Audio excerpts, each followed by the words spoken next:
네, 예를 들면 예를 들면 대통령실 익명의 관계자 그런 건 믿지 마십시오. 내란 재판부 통과를 앞두고 있는 상황에서 내란 재판부가 마치 이연이 있는 것처럼 언급하며 최소화 조율을 언급한 우상호에게 폭발한 민주당 추미애 법사위원장 그리고 박규환 당대변인 반격이 나왔습니다. 솔직히 말씀드리겠습니다. 우리 우상호 정무수석 그 발언에서도 저는 조금 아쉬움이 있어요. 일단 용어를 정확히 써야 됩니다. 위헌 소지는 일절 없어요.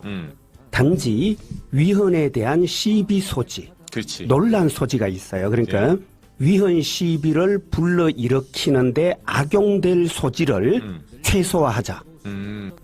이거여야지 마치 위헌성이 조금 있는데 이걸 최대한 약화시키자.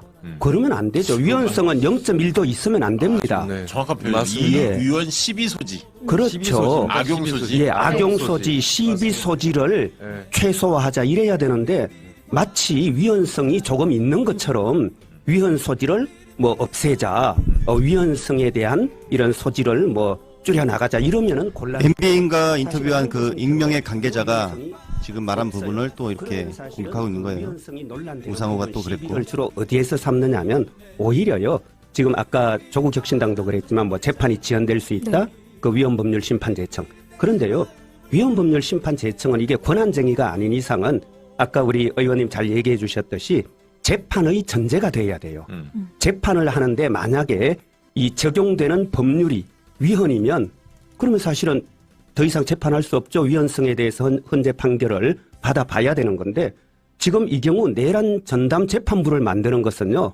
직위원 재판부에 지금 그 내란 재판과 관련해서는 전제가 되지 않습니다. 내란죄 구성 요건에 해당하느냐, 사실관계라든가 이런 것이 내란죄를 구성하느냐 이거죠. 이런 게 지금 쟁점이 돼 있는 재판부에서 무슨 저 내란 전담 재판부가 새로 신설되는 그 법안이 사실은 이 재판에서는 전혀 전제가 되지 않아요. 그러니까 그런 건 하면 안 되는 거예요. 할 수도 없는 것이고.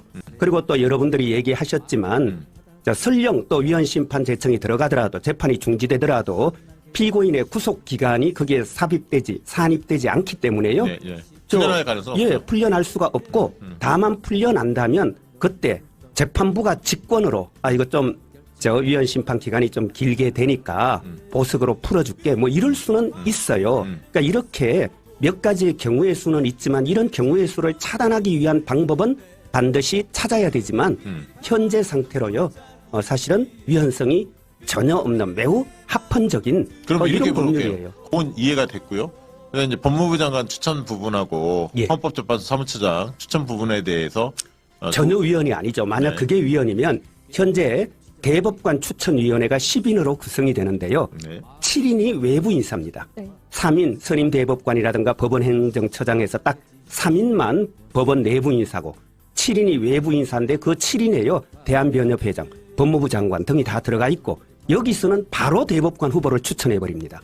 근데 아까 말씀하셨듯이 지금 법무부 장관, 현재 사무처장 그리고 판사회의에서 추천위원을 각각 3인을 추천하는 거고 그 추천위원이 모여서 9명이 모여서 지금 이제 전담재판부 판사를 그것도 2배수로 추천해서 대법원장의 인사권까지 보장하는데 이것이 어떻게 위헌입니까? 만약 이게 위헌이면 지금 대법관들이 전부 다 위헌입니다. 그래서 현재 대법원은 위헌적 절차를 통해서 구성된 위헌 기관이 됩니다. 지금은 입법자가 가지고 있는 권한을 최대한 지혜롭게 활용을 해서 가만히 있는 또 반대로 가는 이 사법부에 자극을 주고 사법부가 본인의 역할을 할 수 있도록 하기 위한 그런 의도로 입법 설계를 하는 것인데 거기에 대해서 우리 국민들께서 입법부를 믿어주시고 사법부를 믿어달라는데 입법부를 믿어주시고 응원해 주신다면 조속히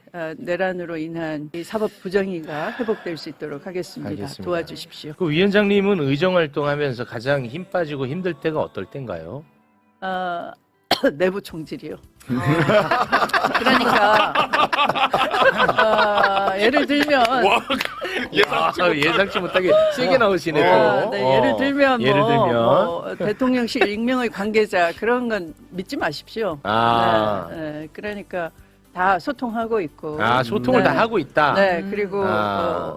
가급적 이 법이 나가서 프레임에 갇히거나 또는 뭐 좌초되는 일이 없도록 하는 것이 그 소통의 목적이거든요. 네. 아, 그렇게 네. 세게 말씀하시니까 저도 그러면 세게 하나 질문 네, 드리겠습니다. 네, 있는 그대로. 네. 저희가 또 오랜 역사가 또 있으니까 이 정도는 받아주실 수 있잖아요. 네, 네, 현실이니까. 네, 실제로 세간에서는 네. 추미애 자기 정치하려고 대통령실이고 뭐고 간에 없이 혼자서 막 밀고 나간다. 엉망진창 만든다 추미애가. 이런 얘기들이 아니 그 세간에 익명으로. 아니 그런 얘기가 있는 건 아실 거 아니에요. 그렇게 힘 빠진다는 거 아니에요. 익명은 믿지 마시라니까. 그러니까 그거는 다 힘 빼기고. 완전 거짓이다. 아까 말씀해 저한테 제일 힘든 게 뭐냐고. 그렇죠. 바로 그거예요. 요거예요. 네. 바로 요 스타일. 요럴 때가 좀 미치는군요. 아주 리얼하게 하셨어요. 아, 힘이 쭉쭉 빠져, 이럴 때. 아우 잘한다. 왜냐면 사실이 아니기 때문에. 네, 네, 아, 네. 힘이 쭉쭉 빠진다. 왜냐면 그렇게 되면 일이 좌초될 거 아니에요. 좌초되겠지, 그렇게 좌초되는 되면. 건 제 입법의 목적이 아니잖아요. 그러면 정치적으로도 손해일 거 아니에요. 손해죠. 네. 네. 그렇게 안 되도록 이제 최선을 다 한다는 거죠. 그렇지. 네. 그 나는 아무리 생각을 해봐도 예를 들어 추미애가 진짜 정치적으로 욕심 많은 사람이라고 쳐. 네.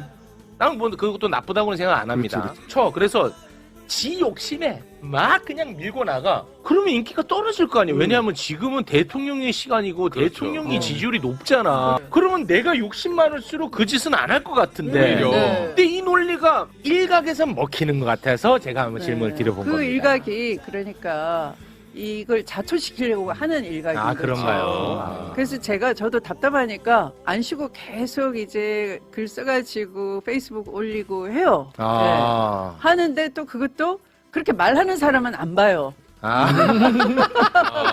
소통 안 한다고 지적하는 사람은 절대 안 봐. 알겠습니다. 그리고 언론에는 오늘도 기사를 보면 네. 법사위가 대통령실과는 반대 입장으로 맞아요. 조율되지 않은 방향으로 가고 맞아요. 있다. 네. 라면서 익명의 고위 관계자 예, 이렇게 써요. 맞습니다. 믿지 말아야 됩니다. 네. 네. 그런데 어제 분명히 정무수석이 또 입장 밝혔거든요. 그것조차도 언론을 뭐라고 싹 하면 주요 부분은 사실관계가 어긋나 있었다. 그렇게 얘기하더라고요. 그렇게 얘기를 해버려요. 그래서 나는 내가 안 본 장면에서 또 다른 말 정무수석이 했나? 얘기를 한 건 줄 알고 엄청 검색을 없어요. 했어요. 없더라고. 없어요. 그냥 무작정 그렇게 써. 아니 이게 어. 이제 그 시스템으로 다 돌아가니까 법사위원장 혼자 결정할 수가 없고요. 소위에 넘겨서 소위에서 이제 막 토론하잖아요.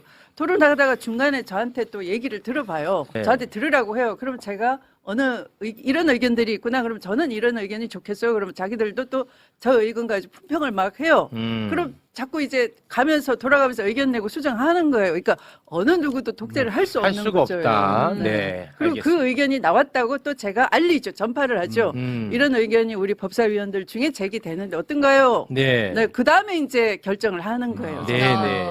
네. 알겠습니다. 사실 생각해보면 대통령실에서 이미 밝혔잖아요. 우리는 앞으로 익명 관계자 발표 안 하겠다. 근데 대통령실 대변인이 직접 그렇게 얘기했는데 언론은 아직도 익명의 고위 그렇게 나와. 관계자예요. 아직도 그렇게 그리고 나온다고. 이제 마지막에는 얘네 그만 말씀 좀.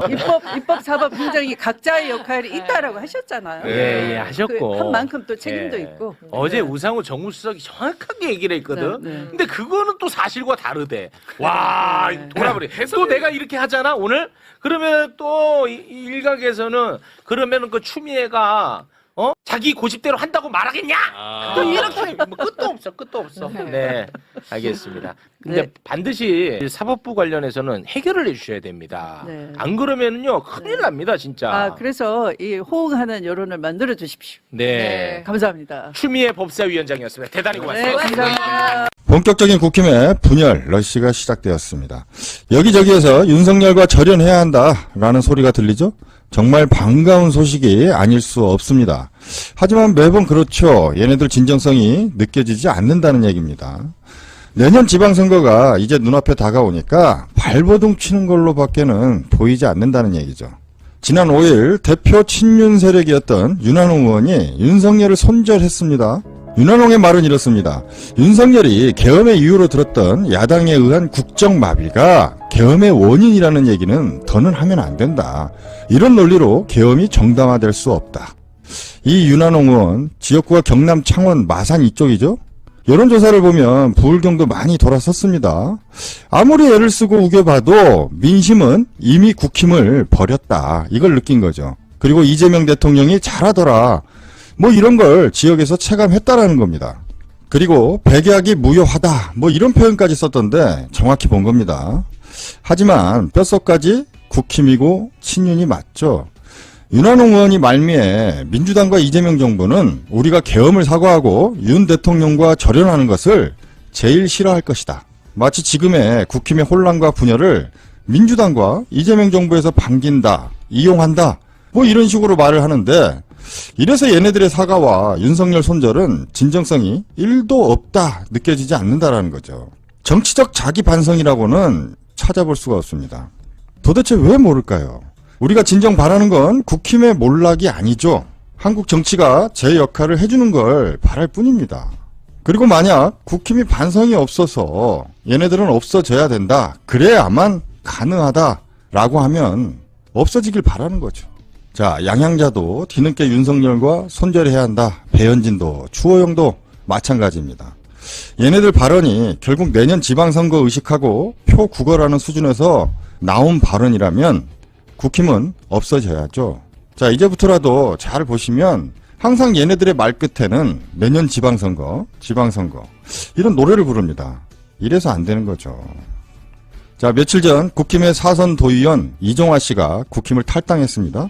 1년이 지나도 반성과 변화가 없는 국민 앞에서 책임을 잃어버린 정당에 더 있을 수 없어 떠난다. 앞으로는 정당의 뒤에 서지 않고 오직 국민 앞에 서겠다. 제법 나름의 반성과 당찬 포부를 밝히고 탈당을 했는데 좀 깨름칙한 건 민주당으로부터 입당 권유를 받았다. 그래서 내년에 홍성 군수직에 출마하겠다라고 밝혔는데 참 씁쓸합니다.